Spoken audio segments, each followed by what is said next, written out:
श्रीमदानंद तीर्थ भगवत्पादाचार्य गुरुभ्यो नमः। हरि ओम। श्रीनिवासं जगन्नाथं पद्मावत्या विराजितं ब्रह्माद्यैर्गणतं वन्दे कुलदेवं रमापतिं।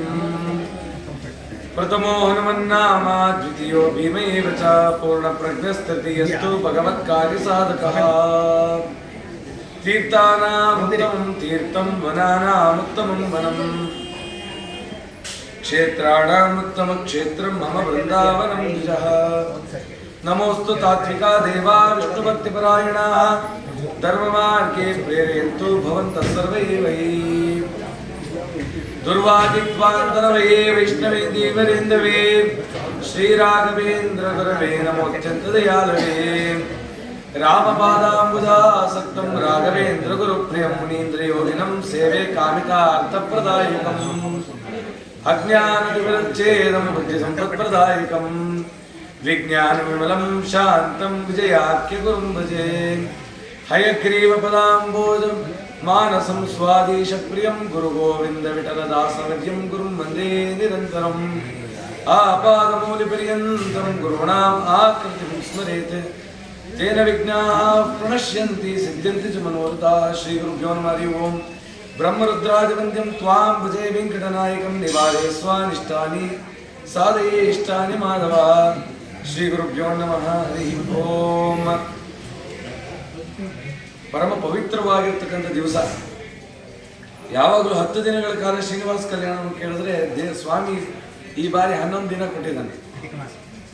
ಅಧಿಕಸ್ಯ ಅಧಿಕಂ ಫಲ. ಮುಂದೆ ಅಧಿಕ ಮಾಸ ಬರುತ್ತಲ್ಲ, ಅದಕ್ಕೆ ಈಗಲೇ ಮುಂದೆ ಅಧಿಕ ಮಾಸಕ್ಕೆ ರೆಡಿಯಾಗಿ ಅಂತ ಒಂದಿನ ಎಕ್ಸ್ಟ್ರಾ ಕೊಟ್ಟಿದ್ದಾನೆ. ಏನಕ್ಕೆ ಅಧಿಕ ಮಾಸಕ್ಕೆ? ಅಧಿಕ ಮಾಸ ಅಂದರೆ ಅಪೂಪ ಅಂತ ಮಾತ್ರ ನಮಗೆ. ಅಧಿಕವಾಗಿ ಪೂಜೆ ಮಾಡೋಣ, ಅಧಿಕವಾಗಿ ಜಪ ಮಾಡೋಣ, ಎಲ್ಲಿ ತನಕ ಅದು ಬರಲ್ವೋ ಅಲ್ಲಿವರೆಗೂ ಇಲ್ಲ. ಅದಕ್ಕೆ ನಾವು ಏನಕ್ಕೆ ದಾರಿ ಮಾಡಬೇಕು ಅಂತಂದರೆ, ನಾವು ಪರಮಾತ್ಮನಿಗೆ ಹತ್ತಿರ ಆಗ್ಲಿಕ್ಕೆ ಸಾಧನೆ ಮಾಡಬೇಕ್ರಿ. ಇದೆಲ್ಲ ಬರೀ ಜಡ. ಇದು ಎಷ್ಟು ಮಾಡಿದ್ರೂ ಒಂದು ಪ್ರಯೋಜನ ಇಲ್ಲ. ಇದು ಯಾವುದೂ ಮೋಕ್ಷ ಕೊಡಲ್ಲ. ಇದು ನಮ್ಮ ಪಾಪ ಕಳೆಯುತ್ತಷ್ಟೇ. ಮೋಕ್ಷಕ್ಕೆ ಬೇಕಾದ ಸಾಧನೆ ಮಾಡ್ತಿದೀವ. ಅದಕ್ಕೆ ಮೋಕ್ಷಕ್ಕೆ ಬೇಕಾದ ಸಾಧನೆಯನ್ನು ಮಾಡಿ ಅಂಥೇಳಿ ಅವತಾರ ಮಾಡಿದ್ರು ಶ್ರೀಮನ್ ಮಧ್ವಾಚಾರ್ಯ ಇದೇ ದಿನ. ಮಧ್ವಾಚಾರ್ಯ ಬರೋ ಪೂರ್ವ ಕಾಲಕ್ಕೆ 5 ನಿಮಿಷ ಮಧ್ವಾಚಾರ್ಯ ಬಗ್ಗೆ ಹೇಳಿ ಈ ಕಲ್ಯಾಣ ಮಹೋತ್ಸವವನ್ನು ಮುಗಿಸೋಣ. ಶ್ರೀಮದ್ ಆಚಾರ್ಯ ಯಾಕೆ ಅವತಾರ ಮಾಡಬೇಕಿತ್ತು? ಅಂದರೆ ಚಾತುರ್ವರ್ಣದ ವ್ಯವಸ್ಥೆನೇ ನಾಶ ಆಗೋಗಿತ್ತು. ಬೌದ್ಧರು ಚಾತುರ್ವರ್ಣನೇ ಬೇಡ, ಯಾವುದು ಬ್ರಹ್ಮಚರ್ಯ, ಈ ವಾನಪ್ರಸ್ಥ, ಸನ್ಯಾಸ ಇದು ಯಾವುದೂ ಬೇಡ. ಬ್ರಾಹ್ಮಣ, ಕ್ಷತ್ರಿಯ, ವೈಶ್ಯ, ಶೂದ್ರ ಇದು ಯಾವುದೂ ಬೇಡ. ಎಲ್ಲ ಒಂದೇ ಥರ ಇರೋಣ. ಯಾರಿಗೇನು ಬೇಕೋ ಅದು ಮಾಡೋಣ. ಯಾಕಂದರೆ ಎಲ್ಲ ಕಡೆ ಶೂನ್ಯನೇ ಆಗೋದು. ಹಾಗಾಗಿ ನಾವು ಯಾಕೆ ಇದು ಮಾಡಬೇಕು? ಪ್ರಯತ್ನವೇ ಬೇಡ ಅಂದ್ಬಿಟ್ಟು ಈ ಕಾಲಕ್ಕೆ ಬೇರೆ ಮತಾಚಾರ್ಯರು ಬಂದರು, ಅದನ್ನೆಲ್ಲ ನಿರಾಕರಣೆ ಮಾಡಿದ್ರು. ಆ ನಿರಾಕರಣೆ ಮಾಡ್ಲಿಕ್ಕೆ ಬಂದವರು ಏನು ಮಾಡ್ಬಿಟ್ರು? ಶೂನ್ಯ ಅನ್ನೋದನ್ನ ಬೇರೆ ರೀತಿ ವರ್ಣಿಸಿದ್ರು. ಏನದು ಅಂತಂದ್ರೆ, ಎಲ್ಲ ಶೂನ್ಯ ಅಂದರೆ ಭ್ರಮೆ ಅಂದರು, ಅಷ್ಟೇ, ಮಾಯೆ ಅಂದ್ಬಿಟ್ರು. ಜನರಿಗೆ ಅದೇ ಆಸಕ್ತಿ ಆಯಿತು. ಪುರಂದರದಾಸರು ಚೆನ್ನಾಗಂದ್ರು, ಮಂಡೆ ಬೋಳಾದ ಸನ್ಯಾಸಿ ಮನೆಯೊಳಗೆ ಹೊಕ್ಕಾನಮ್ಮ, ಏಕಾದಶಿ ಬೇಡವಂತೆ, ಮೂಲಂಗಿ ತಿಂಬಂತಾನಂತೆ. ಬೀಟ್ರೂಟ್ ತಿನ್ನಿ, ಏನು ಬೇಕಾದ್ರೆ ತಿನ್ನಿ, ಏನು ಬೇಡ ಅಂದ. ಮತ್ತೇನು ಮಾಡಬೇಕು? ಎಲ್ಲ ಪೂಜೆ ಮಾಡು, ಕರ್ಮ ಮಾಡೋ. ಆ ಕರ್ಮ ನಿಮ್ಗೆ ತಿಳಿಸುತ್ತೆ. ಆ ಕರ್ಮ. ಇವಾಗ ಶ್ರೀನಿವಾಸ ಕಲ್ಯಾಣ ಮಾಡಿದ್ವಿ, ಕಲ್ಯಾಣ ಎಲ್ಲ ಮಾಡಿಬಿಟ್ಟು ನಾನೇ ಶ್ರೀನಿವಾಸ ಅಂದರು. ಮತ್ತೆ ನೀನೇ ಕೂತ್ಕೊಂಡು ಮಾಡಿಸ್ಕೊಂಡ್ಬಿಡ್ಬೋದಿತ್ತಲ್ಲ. ಇಂಥ ಚಿಂತನೆ ಬಂತು. ಅವ್ರು ಎಷ್ಟರ ಮಟ್ಟಿಗೆ ದಾಳಿ ಮಾಡಿದ್ರು ಅಂತಂದರೆ, ಮಧ್ವಾಚಾರ್ಯಗಿಂತ ಪೂರ್ವದಲ್ಲಿ ಎಲ್ಲರ ಮನೆಯಲ್ಲೂ ಪಂಚಾಂಗ ಇರುತ್ತೆ. ಪಂಚಾಂಗ ತೆಗೆದು ನೋಡ್ರಿ. ಸನಕ, ಸನಂದನ, ದೂರ್ವಾಸ, ಗರುಡವಾಹನ, ಕೈವಲ್ಯ ತೀರ್ಥರು ಅಂತ ಈ ರೀತಿಯಲ್ಲಿ ಪರತೀರ್ಥರು ಅಂತಿದ್ದಾರೆ ಮಧ್ವಾಚಾರ್ಯಗಿಂತ ಮುಂಚೆ. ಆ ಪರತೀರ್ಥರ ಕಾಲದಲ್ಲಿ ಆ ನಾನೇ ದೇವರು ಅನ್ನೋನು ಬಂದು ಕೇಳೋದಂತೆ, ನನಗೆ ಸನ್ಯಾಸ ಕೊಡಿ. ಅವರು ಅಂದರು, ಇವನು ವಟುವಿನ ಭುಜದಲ್ಲಿ ಯಜ್ಞೋಪವೀತವೇ ಇಲ್ಲ. ಏನಪ್ಪ ಆಯ್ತು ಯಜ್ಞೋಪವೀತ ಅಂದರೆ, ನದಿ ದಾಟ್ತಾ ಇದ್ದೆ, ಆ ನದಿಗೆ ಯಜ್ಞೋಪವೀತ ತಾಕ್ತು. ನನ್ನ ಕರ್ಮವನ್ನು ಬಿಟ್ಟವನು ಯಾಕೆ ಯಜ್ಞೋಪವೀತ ಅಂತ ಎಸ್ತು ಬಿಟ್ಟೆ. ಇವನು ನೋಡಿದಕ್ಕೆ ಬಾಗಿಲು ಹಾಕೊಂಡು ಸ್ನಾನ ಮಾಡೋದು ಅಂತ ಪರತೀರ್ಥರ ನಂತರದಲ್ಲಿ ಸತ್ಯಪ್ರಜ್ಞರು ಅಂತ ಅವ್ರ ಕಾಲದಲ್ಲಿ ಆತ ಹೇಳ್ದ. ಅವನಿಗೆ ಅಲ್ಪಾಯುಷ್ಯ, ಎಲ್ಲರನ್ನೂ ಬದಲಾಯಿಸಿದ್ದೀನಿ. ಇದೊಂದು ಸನಕರ ಆ ಪರಮಾತ್ಮ ಹಂಸನಾಮಕ ಪರಮಾತ್ಮನ ಪರಂಪರೆ ಮಾತ್ರ ಬದಲಾಯಿಸಲಿಕ್ಕಾಗಲಿಲ್ಲ. ಹೇಗಾದ್ರೂ ಮಾಡಿ ಬದಲಾಯಿಸಿ ಅಂದಾಗ ಸತ್ಯಪ್ರಜ್ಞರ ಕಾಲದಲ್ಲಿ ಅವರನ್ನು ಬಲವಂತವಾಗಿ ಆ ಅನಂತಾಸನ ಅಂದರೆ ಉಡುಪಿಯಿಂದ ರಜತಪೀಠಪುರದಿಂದ ಪುರುಷೋತ್ತಮ ಕ್ಷೇತ್ರ ಪೂರಿ ಜಗನ್ನಾಥ ಕರ್ಕೊಂಡೋಗಿ ಊರ್ಧ್ವ ಪುಂಡ್ರವನ್ನು ಅಳಿಸಿ ಅಡ್ಡ ಪುಂಡ್ರವನ್ನು ಇಟ್ಟರಂತೆ. ಅವ್ರಿಗೆ ದುಃಖ ಆಯಿತು, ಏನು ಮಾಡೋದು ಅಂತೇಳಿ 1 ತಿಂಗಳು ಉಪವಾಸ ಇದ್ರು. ಅವ್ರ ದಂಡಗಳನ್ನೆಲ್ಲ ಮುರಿದು ಒಂದು ತಿಂಗಳ ಕಾಲ ನಾಟಕ ಮಾಡಿದ್ರಂತೆ ಆ ಮತದವ್ರ ಥರ. ಅವಾಗ ಅವ್ರಿಗೆ ನಂಬಿಕೆ ಬಂತು, ಪರವಾಗಿಲ್ಲ ನಮ್ಮ ಥರ ಆಗಿದ್ದಾರೆ. ಇವರೊಂದು ಕೇಳಿದ್ರಂತೆ, ನಾವು ಇವಾಗ ಪೂರ್ತಿ ನಿಮ್ಮ ಥರ ಬದಲಾಗಿದ್ದೀವಿ, ನಮಗೊಂದು ಅಪೇಕ್ಷೆ ಏನು ಅಂದರೆ ಬದರಿಗೆ ಹೋಗಿ ಬರಬೇಕು. ಆ ಸತ್ಯಪ್ರಜ್ಞರು ಬದರಿಗೆ ಹೋದರು. ಬದರಿಯಲ್ಲಿ ಪರತೀರ್ಥರು ಅದೃಶ್ಯರಾಗಿದ್ದಾರೆ. ಮಧ್ವಾಚಾರ್ಯರ ಪೂರ್ವದ ಎಷ್ಟೋ ಯತಿಗಳು ಅದೃಶ್ಯ ರೂಪದಿಂದ ಇವತ್ತಿಗೂ ಬದರಿಯಿದ್ದಾರೆ.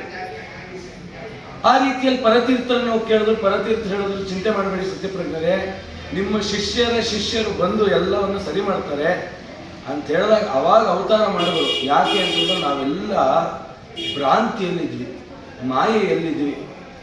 ಆ ಮಾಯೆಯನ್ನು ಕಳೀಲಿಕ್ಕೆ ಅವರಿವರು ಬಂದು ಕಳೀಲಿಕ್ಕೆ ಸಾಧ್ಯ ಇಲ್ಲ. ಅದಕ್ಕೆ ವಾಯುದೇವರೇ ತಾವು ಶ್ರೀಮನ್ ಮಧ್ವಾಚಾರ್ಯರಾಗಿ ಬಂದು ಅವತಾರ ಮಾಡಿ ಈ ಜಗತ್ತು ಸತ್ಯ, ಮಾಯೆ ಅಲ್ಲ. ನಾವು ಮಾಡ್ತಿರೋ ಪ್ರತಿಯೊಂದು ಕಾರ್ಯಕ್ಕೂ ಲೆಕ್ಕಾಚಾರ ಇದೆ. ಯಾವುದು ಸುಮ್ಮನೆ ಯಾಂತ್ರಿಕವಾಗಿ ಮಾಡ್ತಿಲ್ಲ. ಈ ಪ್ರತಿಯೊಂದಕ್ಕೂ ಅರ್ಥ ಇದೆ. ಆದರೆ ಅದನ್ನು ತಿಳಿಬೇಕು ಸರಿಯಾದ ರೀತಿಯಲ್ಲಿ. ಪರಮಾತ್ಮನೇ ಸರ್ವೋತ್ತಮ. ಆಚಾರ್ಯಗಿಂತ ಮುಂಚೆ ಬಂದವರು ಹೇಳಿದ್ರು, ಪರಮಾತ್ಮ ಸರ್ವೋತ್ತಮ ಎಲ್ಲಿವರೆಗೂ ಅಂದರೆ ನಾ ಸಾಯೋವರೆಗೂ. ನಾ ಸತ್ತ ಮೇಲೆ ಮೋಕ್ಷವನ್ನೊಂದ ಮೇಲೆ ನಾನೇ ಪರಮಾತ್ಮ. ಇಲ್ಲಿ ಮಾತ್ರವೂ ಭೇದ, ಅಲ್ಲಿ ಒಂದೇ ಎಂಬೋ ಅಂತ ವಿಚಾರ ಹೇಳೋದು. ಹೇಗ್ರಿ ಸಾಧ್ಯ?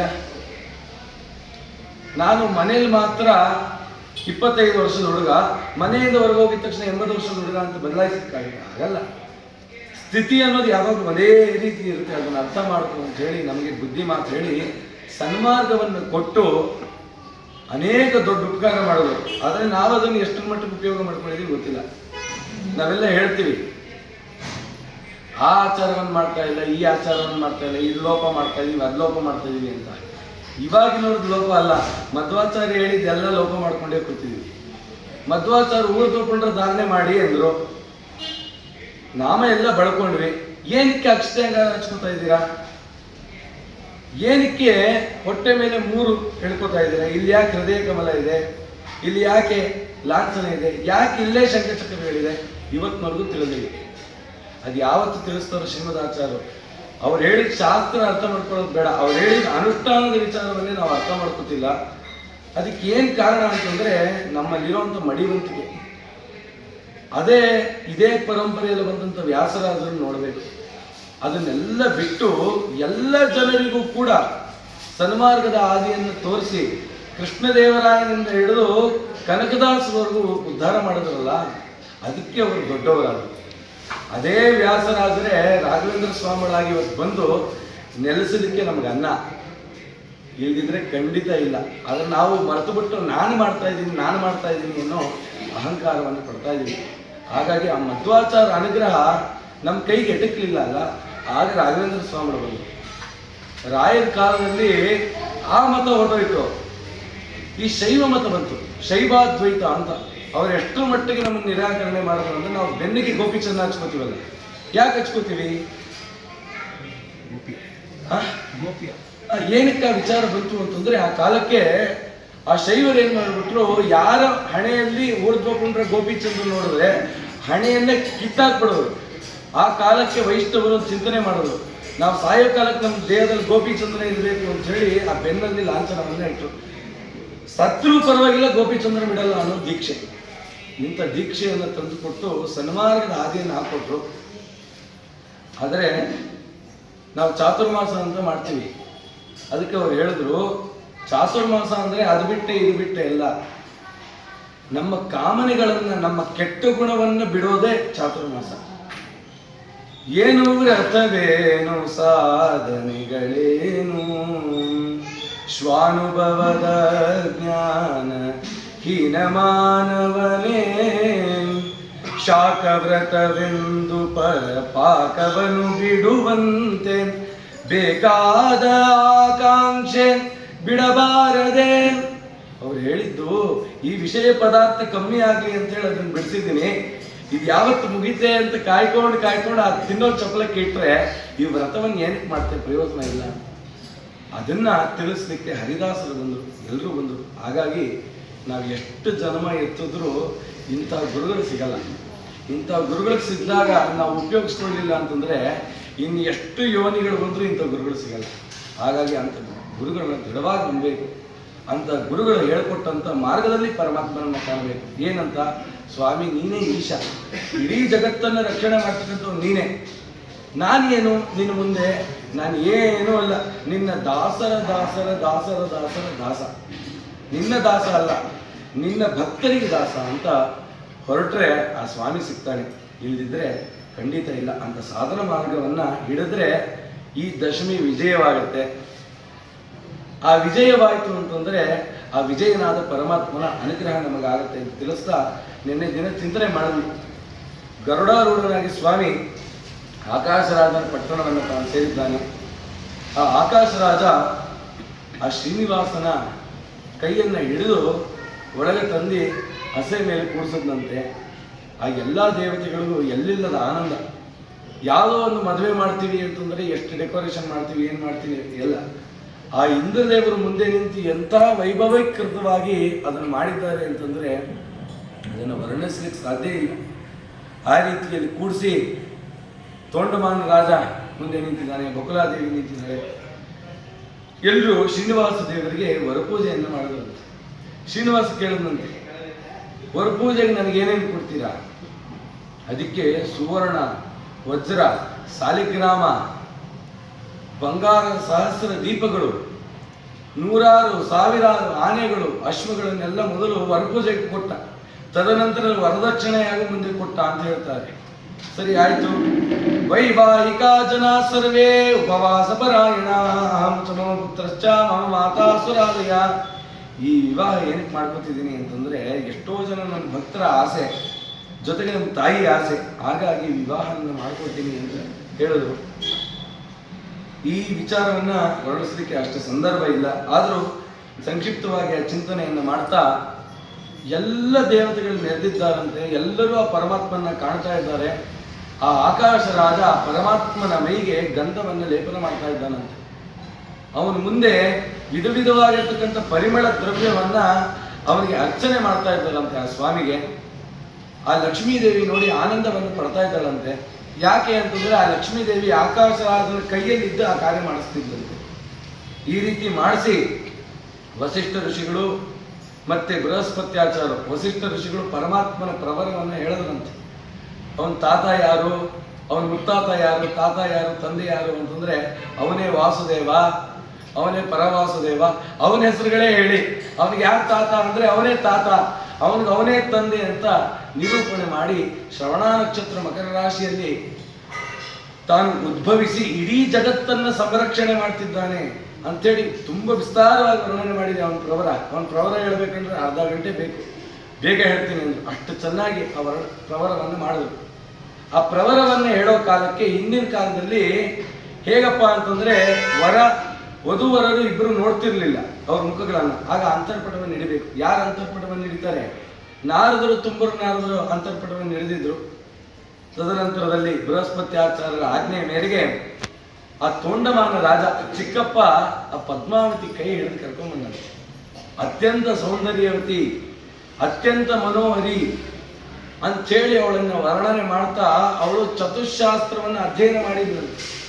ಎಲ್ಲ ಹೇಳಿ ಪರಮಾತ್ಮನಿಗೆ ಇವಳನ್ನ ದಾರಿ ರೀತಿ ಹೇಳ್ತಾ ಇದ್ದಾರೆ. ಎಲ್ಲ ದೇವತೆಗಳು ಕೂಡ ಮಂಗಳಾಷ್ಟಕವನ್ನು ಹೇಳಿದ್ರಂತೆ. ಲಕ್ಷ್ಮೀರ್ಯಸ್ಯ ಪರಿಗ್ರಹ ಕಮಲಭೂ ಸನ್ಮೂರ್ಗ ರತ್ನಾನೃತ ಅಂಥೇಳಿ ಎಲ್ಲರೂ ಮಂಗಳಾಷ್ಟಕವನ್ನು ಹೇಳಿ ಎಲ್ಲರೂ ಸಾವಧಾನ ಚಿತ್ತರಾಗಿ ಲಕ್ಷ್ಮೀನಾರಾಯಣರ ಅನುಗ್ರಹವನ್ನು ಪಡೀರಿ ಅಂತ ಹೇಳಿ ಇಬ್ಬರು ಕೂಡ ಅಕ್ಷತಾರೋಪಣವನ್ನು ಮಾಡಿಕೊಂಡು ಹಸೆ ಮೇಲೆ ಕೂತ್ರೆ ಎಲ್ಲ ದೇವತೆಗಳಿಗೆ ಆಶ್ಚರ್ಯ ಆಯ್ತು. ಯಾಕೆ ಅಂದ್ರೆ ಪರಮಾತ್ಮ ಯಾವತ್ತೂ ಅವನ ರೂಪವನ್ನು ಲಕ್ಷ್ಮೀದೇವಿಗೆ ಅರಿಲಿಕ್ಕಾಗ್ತಿಲ್ಲ. ನಾವು ಪರಮಾತ್ಮನ ನೋಡ್ತಾ ಇದೀವಿ, ನಮಗೆ ಹಸಿವಿಲ್ಲ, ಬಾಯಾರಿಕೆ ಇಲ್ಲ, ನಮ್ಮ ದೇಹದ ಮೇಲೆ ನಮ್ಗೆ ಗಮನ ಇಲ್ವಲ್ಲ, ಇದು ಯಾಕೆ ಹೀಗಾಗ್ತಿದೆ ಅಂತ ಮೌನ ಸುಮ್ಮನೆ ನೋಡ್ತಾ ಇದ್ದಾರಂತೆ. ನಮಗೂ ಹೀಗೆ ಆಗುತ್ತೆ. ಶ್ರೀನಿವಾಸ ಕಲ್ಯಾಣ ನಡೀತಾ ಇದ್ರೆ ಯಾರು ಅಲ್ಲೇ ದೃಷ್ಟಿ ಇಟ್ಟಿರ್ತಾರೆ ಅವ್ರು ಖಂಡಿತವಾಗ್ಲೂ ಯಾವ ಹಸುವೆ ಇಲ್ಲ, ಬಾಯಾರಿಕೆ ಇಲ್ಲ, ಏನೂ ಇಲ್ಲ. ಆ ರೀತಿಯಲ್ಲಿ ಸ್ವಾಮಿ ತನ್ನಲ್ಲಿ ಆಕರ್ಷಣೆಯನ್ನು ಮಾಡಿ ಎಲ್ಲರಿಗೂ ಕೂಡ ಆ ತನ್ನ ಮದುವೆಯ ವೈಭವವನ್ನು ತಾನು ತೋರಿಸ್ತಾನೆ ಅಂತ ಹೇಳ್ತಾ ಇದ್ದಾರೆ. ಶುಕ್ರವಾರೇ ದಶಮ್ಯಾಂಚ ಸಾಯಂಕಾಲೇ ವಿಹಾನೃತಃ ಚತುರಂಗ ಬಲಂ ಸರ್ವಂ ನಿಧಾಯ ಪುರದಸ್ತವ. ಆ ಸಾಯಂಕಾಲ, ಶುಕ್ರವಾರದ ಸಾಯಂಕಾಲ ದಶಮಿ ದಿನ ಅವನ ಮದುವೆ ಆಯಿತು. ನಾವೆಲ್ಲ ಅನ್ಕೋತೀವಿ, ಇದೇನಪ್ಪ ಸಾಯಂಕಾಲದಲ್ಲಿ ಶ್ರೀನಿವಾಸ ಕಲ್ಯಾಣ ಮಾಡ್ತಿದ್ದೀವಿ, ಊಟ ಮಾಡ್ಬೋದು ಇಲ್ವೋ? ದೇವರು ಹೇಳ್ದ, ನಾ ಈ ಹಿಂದೆ ಹೇಳಿದೆ, ತಿರುಪ್ತಿಗೆ ಹೋದರೆ 2 ಬಾರಿ ದೇವರನ್ನು ನೋಡಬೇಕು. ಒಂದು ಉಪವಾಸದಲ್ಲಿ ನೋಡಬೇಕು, ಇನ್ನೊಂದು ಊಟ ಮಾಡ್ಕೊಂಡು ನೋಡಬೇಕು. ಊಟ ಮಾಡದೆ ಪರಮಾತ್ಮನ ನೋಡದೆ ಬಂದರೆ ಸ್ವಾಮಿ ತೃಪ್ತಿ ಪಡಲ್ಲಂತೆ. ನನ್ನ ಭಕ್ತರು ಹೊಟ್ಟೆ ತುಂಬ ಮಾಡ್ಕೊಂಡು ತೃಪ್ತಿಯಿಂದ ನನ್ನ ದರ್ಶನ ಮಾಡಲಿ ಅಂತ ಹೇಳಿದ್ದಾನೆ. ಅದು ಕ್ಷೇತ್ರ ಮಹಿಮೆಯಲ್ಲಿ. ಈ ರೀತಿ ಹೇಳಿದಕ್ಕೆ ಅವನು ಹೇಳ್ದ, ನನ್ನ ಮದುವೆಯನ್ನು ಉಪವಾಸದಲ್ಲಿ ಮಾಡಬೇಡಿ, ಎಲ್ಲರಿಗೂ ಊಟ ಹಾಕಿ ತನ್ನ ಮದುವೆ ಮಾಡಿಕೊಂಡ. ಈ ಪಾರ್ವತಿ ಪರಮೇಶ್ವರಿಗೆ ಒಂದು ಮಾತು ಹೇಳಿದ್ದ, ಯಾರೇ ಬಂದರೂ ರುದ್ರದೇವರು ನೀವು ಅವ್ರಿಗೆ ಕಸ್ತೂರಿ ತಿರುಗಿ ಬಂದಿಡ್ರಿ, ಪಾರ್ವತಿ ದೇವಿ ಯಾರ್ಯಾರು ಬಂದಿದ್ರು ಅವ್ರಿಗೆಲ್ಲ ತಾಂಬೂಲ ಕೊಡು ಅಂತ. ಸರಿ, ಮದುವೆ ಆಯಿತು, ಎಲ್ಲರೂ ನೋಡಿದ್ರು, ತುಂಬ ಕಣ್ಣು ತುಂಬಿಕೊಂಡ್ರು. ಆ ಬ್ರಹ್ಮಾದಿ ದೇವತೆಗಳ ಕಣ್ಣಲ್ಲಿ ಆ ದುಂದುಬಿ ಬಂತಂತೆ, ಅಷ್ಟು ಆನಂದ ಆಯಿತು. ಇವತ್ತು ಕೂತ್ಕೊಂಡು ಕೇಳಿದ್ರೆ ಅದು ಅರ್ಥ ಆಗಲ್ಲ, ನೆನ್ನೆ ಮೊನ್ನೆ ಎಲ್ಲ ಚಿಂತನೆ ಮಾಡಿ ಕೇಳಿದ್ರೆ ಆ ಆನಂದವನ್ನು ಅನುಭವಿಸ್ಲಿಕ್ಕೆ ಸಾಧ್ಯ. ಆ ರೀತಿಯಲ್ಲಿ ಅಷ್ಟು ಆನಂದವನ್ನು ಆ ಬ್ರಹ್ಮಾದಿ ದೇವತೆಗಳೆಲ್ಲ ಪಟ್ಟು ರುದ್ರದೇವರಿಗೆ ಆಜ್ಞೆ ಮಾಡ್ದ, ಎಲ್ರಿಗೂ ತಿಲಕವನ್ನು ಇಡಪ್ಪ. ರುದ್ರದೇವರು ಎಲ್ರಿಗೂ ತಿಲಕವನ್ನು ಇಟ್ಟರು. ಪಾರ್ವತಿ ದೇವಿ ಎಲ್ರಿಗೂ ತಾಂಬೂಲ ಕೊಟ್ಟರು. ಎಲ್ಲ ಋಷಿಮುನಿಗಳು ಹೇಳಿದ್ರು, ಆಗಲೇ ಒಂದು 2-3 ತಿಂಗಳಿಂದ ಇಲ್ಲೇ ಟಿಕಾಣಿ ಓಡಿದ್ದೀವಿ, ಇವನ್ ಮದುವೆ ಆದ್ಮೇಲೆ ಒಂದು 6 ತಿಂಗಳು ಇದ್ದೋಗೋಣ ಅನ್ಕೊಂಡ್ರೆ ಈಗಲೇ ತಾಂಬೂಲ ಕೊಡ್ತಿದ್ದೀರಲ್ಲ. ಅದಕ್ಕೆ ದೇವರು ಹೇಳ್ದ, ಯಾರು ತಾಂಬೂಲ ಕೊಡ್ತಾರೋ ಕಲಿಯುಗದಲ್ಲಿ ಜಾಗ ಖಾಲಿ ಮಾಡುವಂತ ಅರ್ಥ. ಹಾಗಾಗಿ ಇದ್ದೇನಪ್ಪ ಬೇಡ ಬೇಡ ಅಂತ ಹೊರಟು ಬಿಡೋಣ ಅಂತ ಎಲ್ಲ ಹೊರಟು ಬಿಟ್ರಂತೆ. ಆ ಕಾಲಕ್ಕೆ ತೋಂಡಮಾನ ರಾಜನ ಕಣ್ಣಲ್ಲಿ ನೀರು ಬಂತು. ಆ ಪದ್ಮಾವತಿಯನ್ನ ಆಕಾಶ ರಾಜ ಎಷ್ಟೆತ್ತು ಮುದ್ದಾಡಿದ್ನೋ ಗೊತ್ತಿಲ್ಲ, ಆ ತೋಂಡಮಾನ ಅಂತೂ ಎತ್ತಿ ಮುದ್ದಾಡ್ಬಿಟ್ಟಿದ್ನಂತೆ. ಅವಳಿಗೆ ತಂದೆಗಿಂತ ಚಿಕ್ಕಪ್ಪನ ಮೇಲೆ ಬಹಳ ಪ್ರೀತಿ. ಎಲ್ಲರ ಮುಖ ಕಮಲದಲ್ಲಿ ನೀರಂತೆ. ಆ ದುಃಖ, ಏನೋ ಒಂದು ಮಗಳನ್ನು ಕಳಿಸ್ಕೊಡ್ಬೇಕಲ್ಲ, ಶ್ರೀನಿವಾಸನ ಮುಖ ನೋಡಿದ್ರಂತೆ. ಶ್ರೀನಿವಾಸನ ಕಣ್ಣಲ್ಲೇ ನೀರು ಬರ್ತಿದೆ. ಅಲ್ಲ ಶ್ರೀನಿವಾಸ, ಮದುವೆ ಮಾಡಿ ಕರ್ಕೊಂಡು ಹೋಗ್ತಿದ್ದೆ, ನಿನ್ ಕಣ್ಣಲ್ಲಿ ನೀರಲ್ಲಪ್ಪ ಅಂದ್ರೆ ಶ್ರೀನಿವಾಸ ಅನ್ನಂತೆ, ನಾನು ಸುಭದ್ರನ ಮದುವೆ ಮಾಡಿಕೊಟ್ಟಿದ್ದೀನಿ, ಆ ದುಃಖ ನನಗೂ ಇದೆ ಅಂತ ತಾನು ಹೇಳ್ತಾ ಆ ತೋಂಡಮಾನನ ಕರೆದು, ನನ್ನ ಪತ್ನಿಯಾದ ಪದ್ಮಾವತಿಯನ್ನು ಎಷ್ಟು ಪ್ರೀತಿಯಿಂದ ನೀನು ನೋಡ್ಕೊಂಡಿದೀಯಾ ತೋಂಡಮಾನ, ನಿನ್ನ ಹೆಸರೇ ಭಕ್ತಿ, ಯಾರು ನಿನ್ನನ್ನು ಸ್ಮರಣೆ ಮಾಡ್ತಾರೋ ಅವ್ರಿಗೆ ಭಕ್ತಿ ಹುಟ್ಟಿ ಅಂತೇಳಿ ತಾನು ಟೊಂಕಕ್ಕೆ ಒಂದು ಶಾಲನ್ನು ಕಟ್ಕೊಂಡಿದ್ದ, ಅದನ್ನು ಬಿಚ್ಚಿ ಅವನಿಗೆ ಒಡಿಸ್ಬಿಟ್ನ. ಅದಕ್ಕೆ ತೋಂಡಮಾನನಿಗೆ ಒಲಿದಾತನ ಅಂಥೇಳಿ ವರ್ಣನೆ ಮಾಡ್ತಾರೆ. ಆ ರೀತಿಯಲ್ಲಿ ವಿಧವಾಗಿರ್ತಕ್ಕಂಥ ವಜ್ರ ವೈಡೂರ್ಯ ಅವನಿಗೆ ಬೇಕಾದ ಅನೇಕ ಪದಾರ್ಥಗಳನ್ನೆಲ್ಲ ಅವನು ಕೊಟ್ಟು ಆ ಪರಮಾತ್ಮನನ್ನ ಪ್ರೀತಿ ಮಾಡಲಿಕ್ಕೆ ಅಂಥೇಳಿ ಅವನಿಗೆ ಚಾಮರಗಳಿಂದ ಎಲ್ಲ ವಿಧವಾಗಿ ಅವನನ್ನ ಸ್ತುತಿ ಮಾಡ್ತಾ ಇದ್ದಾರೆ ಅಂತ ಹೇಳ್ತಾ ಇದ್ದಾರೆ.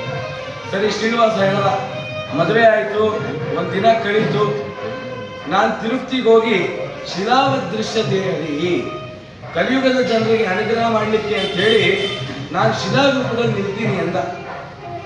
ಆಗ ವಸಿಷ್ಠ ಋಷಿಗಳು ಹೇಳಿದ್ರು, ಮದುವೆಯಾಗಿ 6 ತಿಂಗಳು ಪರ್ವತವನ್ನು ಏರಬಾರ್ದು, ಸಂತಾನ ಆಗಲ್ಲ ಅಂತ ಶಾಸ್ತ್ರ ಹೇಳ್ತಾ ಇದೆ, ವೇದ ಹೇಳ್ತಾ ಇದೆ.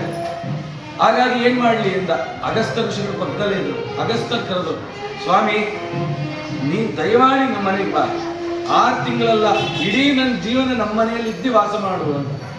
ಆಯ್ತು ಅಂತ ಸ್ವಾಮಿ ಪದ್ಮಾವತಿ ಲಕ್ಷ್ಮೀ ದೇವಿಯರು ಅಲ್ಲೇ ಇದ್ದು 6 ತಿಂಗಳ ನಂತರದಲ್ಲಿ ಇದೇ ದಿನ ಸ್ವಾಮಿ ಈ ಕಲಿಯುಗದ ಜನರಿಗೆ ಅನುಗ್ರಹ ಮಾಡಬೇಕು, ನಾನು ಹೀಗೆ ಮೂಲ ರೂಪದಲ್ಲಿ ವೈಕುಂಠಕ್ಕೆ ಹೋಗ್ಬಿಟ್ರೆ ಪ್ರಯೋಜನ ಇಲ್ಲ, ಎಲ್ಲರನ್ನು ಅನುಗ್ರಹ ಮಾಡಬೇಕು ಅಂತ ಹೇಳಿ ಪದ್ಮಾವತಿಗೆ ರಮಾದೇವಿಗೆ ಆಜ್ಞೆ ಮಾಡಿ, ಪದ್ಮಾವತಿ ಅಗಸ್ತ್ಯರ ಆಶ್ರಮದಲ್ಲೇ ನೀನು ನೆಲೆಸು, ಲಕ್ಷ್ಮಿ ನೀನು ಕೊಲ್ಲಾಪುರಕ್ಕೆ ಹೋಗಿ ಅಲ್ಲಿ ಅನುಗ್ರಹ ಮಾಡು ಅಂತ ಹೇಳಿ ತಾನು ವೆಂಕಟಗಿರಿಗೆ ಬಂದು ಇದೇ ದಿನ ಸಾಯಂಕಾಲದಲ್ಲೇ ಶಿಲಾವದೃಶ್ಯತೆಯಲ್ಲಿ ಅಂತ ಆ ಸಾಲಿಗ್ರಾಮ ರೂಪನಾಗಿ ನಿಂತಿದ್ದಾನೆ. ಆ ಪರಮಾತ್ಮ ತಿರುಪ್ತಿಲಿರೋದು ವಿಶ್ವಕರ್ಮನಿಂದ ನಿರ್ಮಾಣ ಮಾಡಿದ್ದಲ್ಲ, ಯಾರು ಕೆತ್ತನೆ ಮಾಡಿದ್ದಲ್ಲ, ಸ್ವಾಮಿ ಸ್ವಯಂ ತಾನೇ ನಿಂತ. ಹಾಗಾಗಿ ಆ ಪರಮಾತ್ಮ ನಿಂತ. ಅವನ ಮದುವೆ 6 ತಿಂಗಳಾಯಿತು. ಅವ್ರಿಗೆ ಆ ಮದುವೆ ಸಂದರ್ಭದಲ್ಲಿ ಆರ್ತಕ್ಷತೆ ಮಾಡಿಲ್ಲ ಅಂತೇಳಿ ಬ್ರಹ್ಮದೇವರು ಎಲ್ಲ ದೇವತೆಗಳನ್ನು ಕರೆದು ಆ ಸ್ವಾಮಿಗೆ ಉತ್ಸವ ಮಾಡೋಣ. ಆ ಉತ್ಸವ ನೆಪದಲ್ಲಿ ಮತ್ತೆ ಎಲ್ಲ ದೇವತೆಗಳು ಬರಲಿ, ಎಲ್ಲರೂ ತಾವು ಭೂಮಿಗೆ ಬಂದು ಎಲ್ಲ ಜನರನ್ನು ಹರಸಲಿ ಅಂತ ಹೇಳಿ ಪ್ರಾರ್ಥನೆ ಮಾಡಿದ್ದಕ್ಕೆ ಸೂರ್ಯನಿಂದ ಮೊದಲುಗೊಂಡು, ಅದಕ್ಕೆ ಸೂರ್ಯ ಪ್ರಭಾವಳಿ ಉತ್ಸವ ಅಂತ ಅಲ್ಲಿಂದ ಪ್ರಾರಂಭವಾಗಿ ನಾಳೆ ದಿನ ಏಕಾದಶಿ ಚಕ್ರೋತ್ಸವ ಅಂತ ಅಲ್ಲಿಯ ಪರ್ಯಂತ ಎಲ್ಲ ವಿಧವಾದ ಉತ್ಸವ ಆಗುತ್ತೆ. ಮಯೂರೋತ್ಸವ, ತಾನು ಒಬ್ಬನೇ ಬರ್ತಾನೆ, ಕೃಷ್ಣನಾಗಿ ಬರ್ತಾನೆ, ರಾಮನಾಗಿ ಬರ್ತಾನೆ, ಎಲ್ಲ ರೂಪದಲ್ಲಿ ಬಂದು ಜನರಿಗೆ ತಾನು ಅನುಗ್ರಹ ಮಾಡ್ತಾ ಇವತ್ತಿಗೂ ಸ್ವಾಮಿ ಪರ್ವತದಲ್ಲಿ ನಿಂತು ಎಲ್ಲರನ್ನೂ ಅನುಗ್ರಹ ಮಾಡ್ತಿದ್ದಾನೆ. ಅಂತ ಸ್ವಾಮಿ ವಿವಾಹವಾಗಿ 6 ತಿಂಗಳು, ಅವನಿಗೆ ಇವತ್ತು ಬ್ರಹ್ಮರಥೋತ್ಸವ. ಸ್ವಾಮಿ ಹೇಳಿದ್ದಾನೆ, ಯಾರು ಈ ದಿನ ವಿಚಾರಗಳನ್ನು ಚಿಂತನೆ ಮಾಡ್ತೀರಾ, ನಿಮ್ಮ ಶರೀರವೆಂಬ ರಥದಲ್ಲಿ ನಾನು ನೆಲೆಸ್ತೀನಿ. ಎಲ್ಲಿವರೆಗೂ ಈ ಜಗದ ರಥ, ಈ ದೇಹ ರಥ ಆಗಬೇಕು. ಈ ದೇಹ ರಥದಲ್ಲಿ ದೀಪ ಬೇಕು, ದೀವಿಟ್ಟಿಗೆ ಬೇಕಲ್ಲ. ಅದಕ್ಕೆ ಶ್ರೀಮದ್ ಆಚಾರ್ಯರು ಅನುಸಂಧಾನ ಕೊಟ್ಟರು, ನೀನು ಉದರದ ಒಳಗಡೆ ಜಠರಾಗ್ನಿ ಇದೆ, ಅದೇ ಊರ್ಧ್ವಪುಂಡ್ರವಾಗಿ ದೀಪದ ರೂಪದಲ್ಲಿ ಈ ಬೆಳಕು ಬರಲಿ. ಈ ಬೆಳಕನ್ನ ಹಚ್ಚದ ಮೇಲೆ ಪರಮಾತ್ಮನನ್ನ ಹೃದಯ ಕಮಲದಲ್ಲಿ ಪ್ರತಿಷ್ಠಾಪನೆ ಮಾಡಿ. ಆ ಹೃದಯ ಕಮಲದಲ್ಲಿ ಪ್ರತಿಷ್ಠಾಪನೆ ಮಾಡಿದ ಸ್ವಾಮಿಗೆ ಚಾಮರ ಬೇಕು, ಕೈ ಬೀಸ್ಕೊಂಡು ನಡೀತಿಯಲ್ಲ ಅದೇ ಚಾಮರ ಸೇವೆ. ನಿನ್ನ ಕಾಲುಗಳೇ ಗಾಲಿ ಅಂತ ವಿಚಾರ ಮಾಡಿ ಈ ರಥ ಎಲ್ಲಿಗೆ ಹೋಗ್ಬೇಕು, ಪರಮಾತ್ಮನನ್ನ ಈ ಹೃದಯ ಕಮಲದಲ್ಲಿ ಧಾರಣೆ ಮಾಡಿಕೊಂಡ್ರೆ ಈ ರಥ ವೈಕುಂಠಕ್ಕೆ ಹೋಗುತ್ತೆ. ಇದೇ ರಥದಲ್ಲಿ ದುರ್ಯೋಧನನೋ ದುಶ್ಯಾಸನನೋ ಕೂತ್ರೆ ಬೇಡದಿರೋ ಕಡೆ ಹೋಗುತ್ತೆ. ಹಾಗಾಗಿ ಪರಮಾತ್ಮನನ್ನ ನಮ್ಮ ಹೃದಯ ಕಮಲದಲ್ಲಿ ಧಾರಣೆ ಮಾಡಬೇಕು. ಆ ರೀತಿಯಲ್ಲಿ ಚಿಂತನೆಗಳನ್ನ ಮಾಡ್ತಾ, ಪುರಾಣ ಅನ್ನೋದು ಬರೀ ಕಥೆ ಆಗಬಾರ್ದು, ಇದು ಅನುಷ್ಠಾನಕ್ಕೆ ನಿಲ್ಲಬೇಕು. ಆಗ ರಾಯರಿಗೂ ಪ್ರೀತಿ, ಶ್ರೀಮದಾಚಾರ್ಯರಿಗೂ ಪ್ರೀತಿ, ಸ್ವಾಮಿಗೂ ಪ್ರೀತಿ ಆಗುತ್ತೆ. ಪರಮಾತ್ಮನ ಪ್ರೀತಿ ಆಗುವಂತ ವಿಚಾರಗಳನ್ನು ಚಿಂತನೆ ಮಾಡಬೇಕು ಅಂತೇಳಿ ಹರಿದಾಸರು ಬಿಡನೋ ನಿನ್ನಂಗ್ರಿ ಶ್ರೀನಿವಾಸ ಅಂತ ಹೇಳಿದ್ರು. ಚಿಂತನೆ ಮಾಡಲಿಕ್ಕೆ ಬೇಕಾದಷ್ಟಿದೆ, ಇದನ್ನು ಮಾತ್ರ ಸಂಕ್ಷಿಪ್ತ, ಇನ್ನು 5 ನಿಮಿಷ ಇದೆ, 5 ನಿಮಿಷದಲ್ಲಿ ಸಂಪೂರ್ಣ ಮಾಡ್ತೀನಿ. ಬಿಡನೋ ನಿನ್ನಂಗ್ರಿ ಶ್ರೀನಿವಾಸ ಅಂತ ಹೇಳಿದ್ರು. ಯಾಕೆ ಅಂದ್ರೆ ನಿನ್ನ ಹೊರೆತು ಹೊರೆವರ ನಾನು ಅರಿಯೇ ಅರಿಯೇ. ದಾಸರು ಹೇಳಿದ್ರು, ಎನ್ನಂತ ಭಕ್ತರು ನಿನಗೆ ಕೋಟ್ಯಾಂತರ ಆಗ 24 ಲಕ್ಷ ಜನರದ್ದು ಊಟ ಆಯ್ತು ಒಂದೊಂದು ಗಂಟೆಗೆ. ನಿಜವಾಗ್ಲೂ ಆ ವ್ಯಾಪಾರ, ನಾವು 100 ಜನ 200 ಜನದ್ದೇನೋ ಕಾರ್ಯಕ್ರಮ ಮಾಡಿದ್ರೆ ಒದ್ದಾಡ್ತೀವಿ, ಅಷ್ಟು ಲಕ್ಷಾಂತರ ಜನಕ್ಕೆ ಅದು ಹೇಗೆ ನಡೀತಿದೆ. ನಿಜವಾಗ್ಲೂ ಈ ಕಲ್ಯಾಣ ಚಿಂತನೆ ಬೇಡ, ಇವತ್ತಿನ ದಿನಕ್ಕೆ ಸ್ವಾಮಿಯ ಚರ್ಯೆಯನ್ನು ನಾವು ಚಿಂತನೆ ಮಾಡ್ಲಿಕ್ಕಾಗಲ್ಲ. ಆ ವೈಕುಂಠ ಏಕಾದಶಿ ಬಂದ್ರೆ ಅಲ್ಲಿರೋ ಆ ಲೈನಲ್ಲಿ ನಿಂತಿರೋ 10 ಜನಕ್ಕೆ ಹಾಲನ್ನು ಒದಗಿಸ್ತಾರೆ. ಅದು ಎಲ್ಲಿಂದ ತರ್ತಾ ಇದ್ದಾರೋ, ಏನು ಮಾಡ್ತಿದ್ದಾರೋ, ಆ ಸ್ವಾಮಿಯನ್ನ ನಾವು ಯಾರು ಕೂಡ ಅಷ್ಟು ಸುಲಭ ಚಿಂತನೆ ಮಾಡ್ಲಿಕ್ಕಾಗಲ್ಲ. ಹಾಗಾಗಿ ನೀನೊಬ್ಬನೇ ಸರ್ವೋತ್ತಮ. ಶ್ರೀಮದಾಚಾರ್ಯ ಹೇಳಿದ್ದಾರೆ, ನಿನ್ನ ಬಿಟ್ಟರೆ ಇನ್ಯಾರು ಗತಿ ಇಲ್ಲ, ಅದಕ್ಕೆ ಬಿಡಲು ನಿನ್ನಂಗ್ರಿ. 40 ಸರಿ ಶ್ರೀನಿವಾಸ ಶ್ರೀನಿವಾಸ ಅಂತ ಹೇಳಿದ. ಇದು ಈ ಕೃತಿಯನ್ನೇ ಇಟ್ಕೊಂಡೇ ಒಂದು ವಾರ ಚಿಂತನೆ ಮಾಡ್ಬೋದು, ಅಷ್ಟು ಚೆನ್ನಾಗಿದೆ. ಇದು ನಮಗಾಗಿ ಹೇಳೋದು ಕೇಳೋದು. ಪ್ರಸನ್ನ ವೆಂಕಟದಾಸನ ಸ್ವಾಮಿ 40 ಸರಿ ಯಾಕೆ ಶ್ರೀನಿವಾಸ ಶ್ರೀನಿವಾಸ ಅನ್ಬೇಕು? ಅವ್ರು ಹೇಳೋದು ದಿನಕ್ಕೆ 40 ಸರಿ ಶ್ರೀನಿವಾಸ ಅನ್ಬೇಕು ಕಲಿಯುವ ಜನ. ಯಾಕೆ ಅಂದ್ರೆ ಈ ನಮ್ಮ ಶರೀರ ಹೆಂಗ್ ಸೃಷ್ಟಿ ಆಯ್ತು, ನಮ್ಮ ಲಿಂಗ ಶರೀರ ಹೇಗೆ ಬಂತು ಅಂತಂದ್ರೆ 3 ಗುಣಗಳಿಲ್ಲ. ನಮ್ಮಲ್ಲಿ ಸತ್ವ ರಜೋ ತಮೋ ಗುಣಗಳು ಹುಟ್ಟಿದಕ್ಕೆ ಲಿಂಗ ಶರೀರ ಬಂತು. ಲಿಂಗ ಶರೀರ ಬಂದಿದ ತಕ್ಷಣ ನಮಗೆ 24 ತತ್ವ ಬಂತು. ಯಾವ್ದು 24 ತತ್ವ? ಕರ್ಮೇಂದ್ರಿಯ, ಜ್ಞಾನೇಂದ್ರಿಯ, ಮನಸ್ಸು, ಬುದ್ಧಿ, ಇವೆಲ್ಲ ಸೇರಿ 24 ತತ್ವ ಈ ಶರೀರ ನಿರ್ಮಾಣ ಆಯ್ತು. 3 + 24 ಎಷ್ಟಾಯ್ತು? 24 ತತ್ವ ಬಂತು ಅಂದ ತಕ್ಷಣ ನಾವೇನ್ ಮಾಡಿದ್ವಿ ಅಂತಂದ್ರೆ, ನಮ್ಮಲ್ಲಿ ಏನಾಯ್ತು ಅಂತಂದ್ರೆ ಕಾಮ, ಕ್ರೋಧ, ಲೋಭ, ಮೋಹ, ಮದ, ಮಾತ್ಸರ್ಯ 6 ತುಂಬಿತು. ಅಲ್ಲಿಗೆ ಎಷ್ಟಾಯ್ತು? 27 + 6 33. ಈ ಕಾಮಕ್ರೋಧಾದಿಗಳು ಬಂದು ನಾವೇನ್ ಮಾಡಿದ್ವಿ? ಪಂಚಮಹಾಪಾತಕಗಳನ್ನ ಮಾಡಿದ್ವಿ. 33 + 5 38. ನಮ್ದೇನಾಗ್ತಿದೆ? ಈ ಕರ್ಮ 24 ತತ್ವ, ಕಾಮಕ್ರೋಧಾದಿಗಳು, ತಪ್ಪುಗಳು, ಇದರಿಂದ 2 ಆಗ್ತಿದೆಯಂತೆ. ಏನದು 2 ಅಂತಂದ್ರೆ ಪುನರಪಿ ಜನನ ಪುನರಪಿ ಮರಣ. ಯಾರು 40 ಬಾರಿ ಶ್ರೀನಿವಾಸ ಅಂತ ಹೇಳ್ತಾರೋ ಅವ್ರಿಗೆ ಇವನ್ನೆಲ್ಲ ಕರೆದು ಸ್ವಾಮಿ ತಾನು ವೈಕುಂಠವನ್ನು ಕೊಡ್ತಾನೆ ಅನ್ನೋ ಚಿಂತನೆಯನ್ನು ಪ್ರಸನ್ನ ವೆಂಕಟದಾಸರು ತಿಳಿಸ್ಕೊಡ್ತಾ ಇದ್ದಾರೆ. ಇದನ್ನ ನಾವು ಎಷ್ಟರ ಮಟ್ಟಿಗೆ ರೂಢಿ ಮಾಡ್ಕೋಬೇಕು ಅಂತ ಹೇಳಿದ್ರೆ, ಕಡೆಯಲ್ಲಿ ಹೇಳೋದು ನಿನ್ನವ ಶ್ರೀನಿವಾಸ. ನಾನು ಯಾರು? ನಿನ್ನವ. ನಿಮ್ಮನ್ನು ಕೇಳ್ತಾರೆ, ನೀವು ಯಾರು ಅಂತ ಕೇಳಿದ್ರೆ ನಾನು ಇಲ್ಲಿದ್ದೀನಿ ಅಲ್ಲಿದ್ದೀನಿ. ನಾನು ಪರಮಾತ್ಮನಿಗೆ ಸಂಬಂಧಪಟ್ಟ ಜೀವಿ ಅಂತ ನಾವು ಯಾವತ್ತಾದ್ರೂ ಯಾರ ಹತ್ರ ಆದ್ರೂ ಹೇಳ್ತೀವ? ಆಯ್ತು, ನಾವು ಪರಮಾತ್ಮನಿಗೆ ಸಂಬಂಧಪಟ್ಟ ಜೀವಿ ಆದ್ಮೇಲೆ ಪರಮಾತ್ಮನಿಗಾಗಿ ನಾವೇನ್ ಮಾಡ್ತಾ ಇದ್ದೀವಿ ಅನ್ನೋದೊಂದು ಪ್ರಶ್ನೆ. ಅದಕ್ಕೆ ಅವ್ರು ಹೇಳಿದ್ರು, ನಾನು ಮಾಡ್ತಿದ್ದೀನಿ ಅನ್ನೋದಲ್ಲ, ಪರಮಾತ್ಮ ಏನೇನು ಮಾಡಿಸ್ತಿದ್ದಾನೋ ನನ್ನಲ್ಲಿ ಅದೆಲ್ಲ ಒಂದು ಸೇವೆನೆ. ನನಗಾಗಿ ನಾನೇನು ಮಾಡ್ಕೋತಿಲ್ಲ, ಎಲ್ಲವ ನನ್ನ ಇಡೀ ಆತ್ಮವನ್ನ ಪರಮಾತ್ಮನಿಗೆ ಅರ್ಪಣೆ ಮಾಡ್ಕೊಂಡಿದ್ದೀನಿ. ಅದಕ್ಕೆ ವೆಂಕಟಾಚಲದ ಆ 7 ಪರ್ವತದ ಚಿಂತನೆಗಳನ್ನ ಮಾಡಿದ್ವಿ. ಅದನ್ನು ಸಂಕ್ಷಿಪ್ತಕ್ಕೆ ಹೇಳ್ತೀನಿ. ಯಾಕೆಂದ್ರೆ ಶ್ರೀನಿವಾಸ ಕಲ್ಯಾಣ ಇವತ್ತು ಮುಗಿಸ್ಬಿಟ್ರೆ ನಾಳೆಯಿಂದ ಚಿಂತನೆ ಇಲ್ಲ ಅಂತಲ್ಲ, ಪ್ರತಿದಿನ ಚಿಂತನೆ ಮಾಡಬೇಕು. ಮಾಧವ ಬ್ರಾಹ್ಮಣನ ಕತೆ ಕೇಳಿದ್ವಿ. ಆ ಮಾಧವ ಬ್ರಾಹ್ಮಣ ಅಷ್ಟೆಲ್ಲ ಪಾಪ ಮಾಡಿ ವೆಂಕಟಾಚಲ ಮುಟ್ಟ ಏನಾಯ್ತು? ಇವತ್ತೊಂದಿನ ನಾನೊಬ್ಬ ಮಾತಾಡಲ್ಲ, ನೀವು ಮಾತಾಡಬೇಕು. ಪಾಪ ಕಳೀತು. ಪಾಪ ಕಳೆದ ಮೇಲೆ 2ನೇ ಪರ್ವತ ಯಾವುದು? ಶೇಷಾಚಲ. ಮೊದಲನೇ ಪರ್ವತ ವೆಂಕಟಾಚಲ, 2ನೇ ಪರ್ವತ ಶೇಷಾಚಲ. ಶೇಷಾಚಲ ಯಾಕೆ? ಶೇಷದೇವರಿಗೆ ವಾಯುದೇವರಿಬ್ಬರಿಗೂ ವಾಗ್ವಾದವಾಯಿತು. ಅದರಲ್ಲಿ ನಿರ್ಣಯ ಆಯಿತು, ವಾಯುದೇವರೇ ದೊಡ್ಡವರು. ಆ ನಿರ್ಣಯ ಆಗಿದ್ದಕ್ಕೆ ಶೇಷದೇವರ ಅಹಂಕಾರ ಬಂಧನ ಆಯಿತು. ಹಾಗಾಗಿ ಪಾಪ ಕಳೀತು. ಮತ್ತೆ ಪಾಪ ಯಾವುದರಿಂದ ಬರ್ತಾ ಇದೆ? ಅಹಂಕಾರದಿಂದ ಬರ್ತಾ ಇದೆ. ಆ ಅಹಂಕಾರ ಕಳೀಲಿಕ್ಕೆ ನಾವು ಯಾವ ಪರ್ವತವನ್ನು ಸ್ಮರಣೆ ಮಾಡಬೇಕು? ಶೇಷಾಚಲ. ಮೊದಲನೇ ಪರ್ವತ ವೆಂಕಟಾಚಲದಲ್ಲಿ ಏನ್ ಕಳ್ಕೊಂಡ್ವಿ? ಶೇಷಾಚಲ 2ನೇದು, ಅಲ್ಲೇನ್ ಕಳ್ಕೊಂಡ್ವಿ? ಪಾಪ ಕಳೀತು, ಅಹಂಕಾರ ಕಳೀತು ಅಂದ್ಮೇಲೆ 3ನೇ ಪರ್ವತ ಅಂಜನಾಚಲ. ವಾಯುದೇವರು ಏನ್ ತೋರಿಸ್ಕೊಟ್ರು? ಇದೆ ಯಾರಲ್ಲಿ ಇನ್ನೂ ಅಹಂಕಾರ ನಾನು ಅನ್ನೋದು ಇನ್ನೂ ಉಳಿದಿದೆ, ಅವನು 3ನೇ ದಾಸ ಆಗಕ್ಕಾಗಲ್ಲ. ದಾಸ ಅಂತ ಹಾಕೋಬಹುದು, ಹಯಾಸೆ ವಿಠಲ ದಾಸ ಅಂತ ನನಗೆ ಹಾಕೋಬಹುದು. ಸ್ವಾಮಿ ಹೇಳಬೇಕು ಇವನು ನನ್ನ ದಾಸ ಅಂತ ಅಲ್ವಾ? ಹಾಗಾಗಿ 3ನೇ ಪರ್ವತ ಅಂಜನಾಚಲದಲ್ಲಿ ಏನಾದ್ವಿ? 4ನೇ ಪರ್ವತ ವೃಷಭಾಚಲ. ವೃಷಭ ಏನ್ ಮಾಡ್ದ? ಎಲ್ಲ ಪೂಜೆ ಮಾಡ್ದ, ತನ್ನ ತಲೆಯನ್ನೇ ಇಟ್ಟು ನೈವೇದ್ಯ ಮಾಡ್ದ. ಅದರ ಅರ್ಥ ಏನು? ಆತ್ಮಾರ್ಪಣೆ. ದಾಸರಾದ್ಮೇಲೆ ನಾವೇನ್ ಮಾಡ್ಬೇಕು? ಆತ್ಮಾರ್ಪಣೆ ಮಾಡ್ಕೋಬೇಕು. ಅದಾದ್ಮೇಲೆ 5ನೇದು ಅಂಜನಾಚಲ. ಅಂಜನಾಚಲದ ಗರುಡದೇವರ ಗುಣ ಎಂಥದ್ದು? ಅವರ ಇಡೀ ಇಂದ್ರಿಯಗಳೆಲ್ಲ ಪರಮಾತ್ಮನ ವಶ. ವೇದ ಬರುತ್ತೆ, ಸಾಮವೇದ ಬರುತ್ತೆ, ಋಗ್ವೇದ ಬರುತ್ತೆ. ಅವರು ಉತ್ಕಂಠವಾಗಿ ವೇದವನ್ನು ಹೇಳ್ತಾರೆ. ಹಾಗಾಗಿ ಆ ಗರುಡಾಚಲವನ್ನು ಹೇಳಿದ್ರೆ ನಮಗೇನಾಗುತ್ತೆ? ಎಲ್ಲ ಇಂದ್ರಿಯಗಳು ಭಗವತ್ ಪರವಾಗುತ್ತೆ. ಎಷ್ಟು ಪರ್ವತ ಆಯಿತು? ವೆಂಕಟಾಚಲದ ಪೂಜೆ ಮಾಡಿ ಅಂತ ಮಠಕ್ಕೆ ಸಂಬಂಧಪಟ್ಟವ್ರು ಹೇಳಿದ್ರು.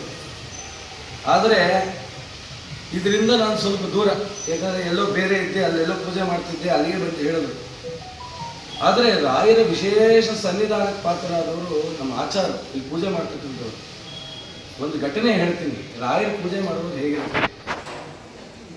ಆಚಾರ ಅಲಂಕಾರ ಮಾಡ್ತಾರೆ, ನಾವು ಇಲ್ಲೇ ಇದ್ದೀವಿ. ಶ್ರೀನಿವಾಸ ಅದೇ ಹೇಳ್ತಾನೆ, ಹತ್ತಿರದಲ್ಲಿರೋರನ್ನ ತಿಳಿದೆ ದೂರದಲ್ಲಿರೋರನ್ನ ಹೊಗಳ್ತೀಯ ಅಂತ. ನನಗೆ ಯಾರನ್ನ ಹೊಗಳೋದ್ರಿಂದ ನನಗೇನು ಪ್ರಯೋಜನ ಇಲ್ಲ, ನನಗೇನು ಅವ್ರು ಶಾಲೆ ಹಾಕಲ್ಲ. ಅವರು ದೇವ್ರಿಗೆ ಹೂವು ಹಾರ ಹಾಕ್ತಾ ಇದ್ರು. ಗುರುವಾರ ಹಾರ ಬಿದ್ದೋಯ್ತು. ಹಾರ ಬಿತ್ತು, ಇನ್ನೊಂದು ಬೇರೆ ಹಾರ ತಗೊಂಡ್ರು, ಹಾಕಿದ್ರು. ನಾನು ಸುಮ್ಮನೆ ನೋಡ್ತಾ ಇದ್ದೆ. ನೋಡೋ ಕಾಲಕ್ಕೆ ಆಚಾರ್ಯ ಹೇಳಿದ್ರು, ನೋಡಿ ಈ ಹಾರನ ಇಲ್ಲ ಹಾಕ್ಬೇಕು ಅಂತಿದ್ದೆ, ರಾಯರ್ ಬೀಳಿಸಿ ಇಲ್ಲ ಹಾಕ್ಕೊಂಡ್ರು. ನಾನು ಮಾಡ್ತಾ ಇಲ್ಲ ಅಲಂಕಾರ, ರಾಯರೇ ಮಾಡ್ಕೋತಾ ಇದ್ದಾರೆ. ಅದನ್ನು ಅವ್ರು ಎಷ್ಟು ಅನುಭವಿಸ್ತಾ ಇದ್ದಾರೆ ಅಂತಂದರೆ ಅದನ್ನು ನಾನು ಒಳಗಿದ್ದು ಕಂಡಿದ್ದೀನಿ.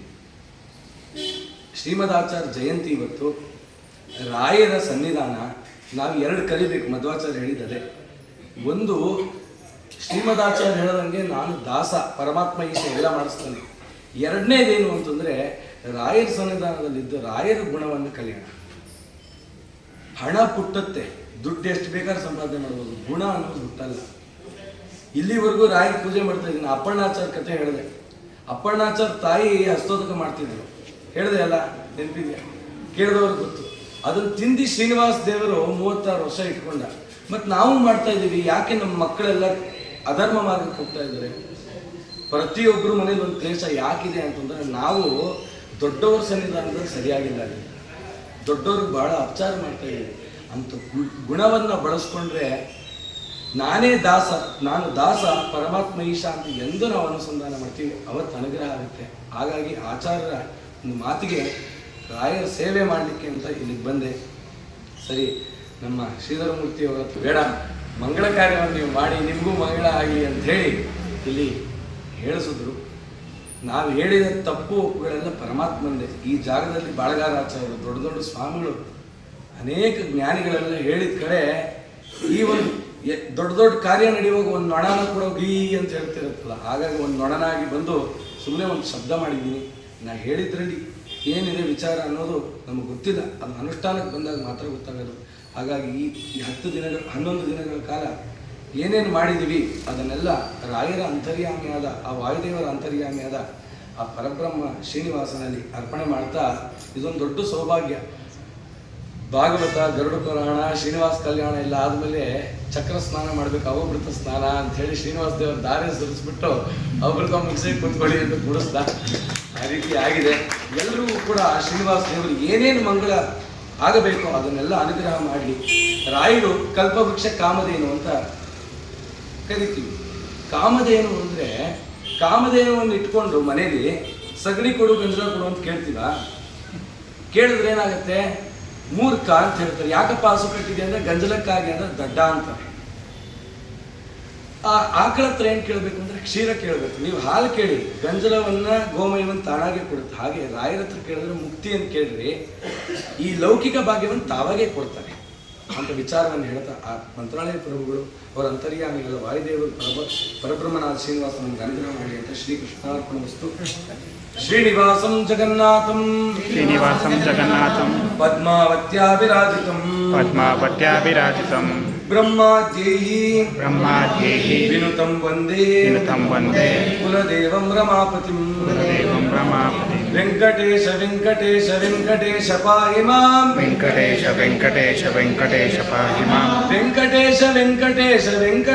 ರಕ್ಷ ಮಾಂ ಹನುಮ ಭೀಮ ಮಧ್ವ ಪಾಹಿ ಮಾಂ ಹನುಮ ಭೀಮ ಮಧ್ವ ರಕ್ಷ ಮಾಂ ರಾಘವೇಂದ್ರ ಪಾಹಿ ಮಾಂ ರಾಘವೇಂದ್ರ ರಕ್ಷ ಮಾಂ ನಿನ್ನವ ಶ್ರೀನಿವಾಸ ನಾನನ್ಯವನರಿಯನು ಶ್ರೀನಿವಾಸ ಅಯ್ಯ ಮನ್ನಿಸೋ ತಾಯಿ ತಂದೆ ಶ್ರೀನಿವಾಸ ಪ್ರಸನ್ನ ವೆಂಕಟಾದ್ರಿ ಶ್ರೀನಿವಾಸ ಬಿಡೆನೋ ನಿನ್ನಂಗ್ರಿ ಶ್ರೀನಿವಾಸ ಎನ್ನ ದುಡಿಸಿಕೊಳ್ಳಲೋ ಶ್ರೀನಿವಾಸ ನಿನ್ನುಡಿಯೇ ಜಿತಲ್ಲೋ ಶ್ರೀನಿವಾಸ ಎನ್ನ ನಡೆ ತಪ್ಪು ಕಾಯೋ ಶ್ರೀನಿವಾಸ ಬಿಡೆನೋ ನಿನ್ನಂಗ್ರಿ ಶ್ರೀನಿವಾಸ ಎನ್ನ ದುಡಿಸಿಕೊಳ್ಳಲೋ ಶ್ರೀನಿವಾಸ ಕೃಷ್ಣಾರ್ಪಣಮಸ್ತು.